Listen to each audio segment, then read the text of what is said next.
بسم اللہ الرحمن الرحیم۔ السلام علیکم ورحمۃ اللہ وبرکاتہ۔ آج ہم تعلیم الاسلام پر مبنی نجاست حقیقیہ اور اس کی طہارت کے باقی مسائل کے بارے میں بات کریں گے انشاءاللہ تعالی۔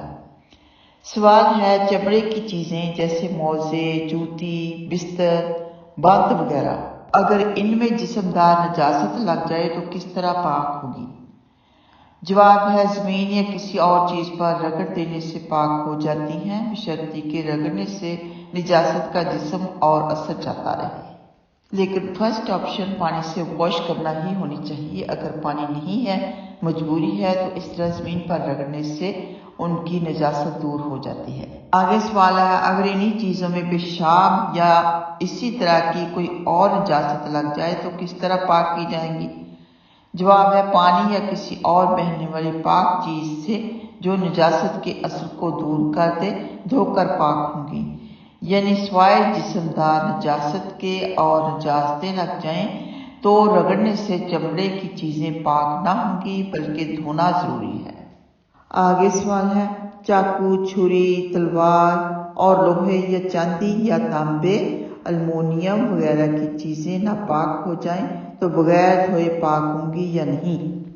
جواب ہے، لوہے کی چیزیں جبکہ وہ صاف ہوں گی، زنگ نہ ہو، اور چاندی، سونے، تانبے، المونیم، پیتل وغیرہ دھاتوں کی چیزیں اور شیشہ کی چیزیں اور ہاتھی دانت یا ہڈی کی چیزیں اور چینی کے برتن، یہ تمام چیزیں جبکہ صاف اور نقشین نہ ہوں، اس طرح رگڑنے سے کہ نجاست کا اثر جاتا رہے پاک ہو جاتی ہیں۔ آگے سوال ہے، نقشین نہ ہونے سے کیا مراد ہے؟ جواب ہے، یعنی ان کے جسم میں ایسے نقش نہ ہوں جن سے جسم اونچا نیچا ہو جاتا ہے، کیونکہ ایسے نقش میں رگڑنے کے بعد بھی نجاست باقی نہ رہ جانے کا احتمال ہے۔ ہاں، صرف رنگ کے نقش ہوں تو یہ چیزیں رگڑنے سے پاک ہو جاتی ہیں۔ آگے سوال ہے، زمین پر نجاست یعنی مثلا پیشاب ہو یا اور کوئی چیز ہو تو کس طرح پاک ہوگی؟ جواب ہے، زمین جب خشک ہو جائے اور نجاست کا اثر، رنگ، بو، مزہ جاتا رہے تو پاک ہو جاتی ہیں، لیکن پھر وہی بات کہ واش کرنا زیادہ مستحب اور افضل ترین ہے۔ آگے سوال ہے، مکان یا مسجد وغیرہ میں پکی اینٹوں یا پتھر کے فرش یا دیوار پر نجاست لگ جائے تو کس طرح پاک کی جائیں گی؟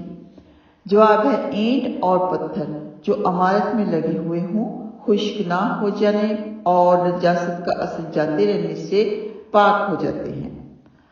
آگے سوال ہے، جو چیزیں کہ دھونے میں نچوڑی نہیں جا سکتی، مثلا تانبے کے برتن یا بچھانے کے موٹے موٹے گدے، تو ان کو پاک کرنے کے لیے کس طرح دھویا جائے؟ جواب ہے، ایسی چیزیں جن کو نچوڑنا ناممکن یا مشکل ہے، ان کے دھونے کا طریقہ یہ ہے کہ ایک برتن دھو کر چھوڑ دو، جب پانی ٹپکنا بند ہو جائے تو دوسری بار دھو کر چھوڑ دو، جب پانی ٹپکنا بند ہو جائے تو تیسری بار دھو ڈالو، پاک ہو جائیں گی، مگر دھونے میں جس قدر ملنا ممکن ہو اسی قدر ملنا ضروری ہے تاکہ نجاست نکالنے میں اپنی طاقت بھر کوشش ہو جائے۔ آگے سوال ہے، مٹی کے برتن ناپاک ہو جائیں تو پاک ہو سکتے ہیں یا نہیں؟ جواب ہے، مٹی کے برتن بھی دھونے سے پاک ہو جاتے ہیں اور ان کے پاک کرنے کا وہی طریقہ ہے جو اس سے پہلے سوال و جواب میں لکھا گیا ہے۔ آگے سوال ہے، نجس چیز مثلا گوبر جل کر راکھ ہو جائے تو وہ راکھ پاک ہے یا ناپاک؟ جواب ہے، ناپاک چیز جب جل کر راکھ ہو جائے تو وہ راکھ پاک ہے۔ آگے سوال ہے، گھی میں چوہا گر کر مر گیا تو اس کا کیا حکم ہے؟ جواب ہے، گھی اگر جمع ہوا ہو تو چوہا اور اس کے آس پاس کا گھی نکال ڈالو، باقی گھی پاک ہے، اور اگر پگھلا ہوا ہو تو تمام گھی ناپاک ہے۔ آگے سوال ہے، ناپاک گھی یا تیل کس طرح پاک کیا جائے گا؟ جواب ہے، ناپاک گھی یا تیل میں اس کے برابر پانی ڈال کر جوش دو، پھر گھی یا تیل جو پانی کے اوپر آ جائے اسے اتار لو اور 3 مرتبہ اسی طرح کرو تو وہ گھی یا تیل پاک ہو جائے گا۔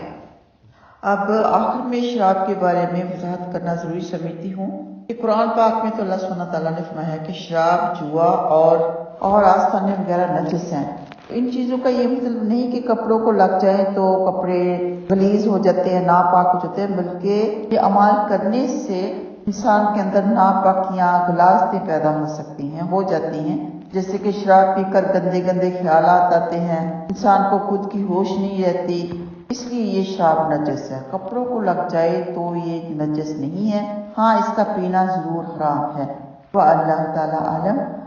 انشاءاللہ تعالیٰ نیکسٹ ایپیسوڈ میں بات ہوگی پانی کے باقی مسائل کے اوپر۔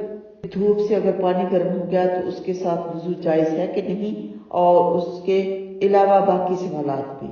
اللہ سبحانہ تعالیٰ سب کی حفاظت فرمائے، ہمیں ہماری اولادوں کو قرآن و حدیث کے مطابق زندگی گزارنے کی، عمل کرنے کی اور مبلغ دین بنائے۔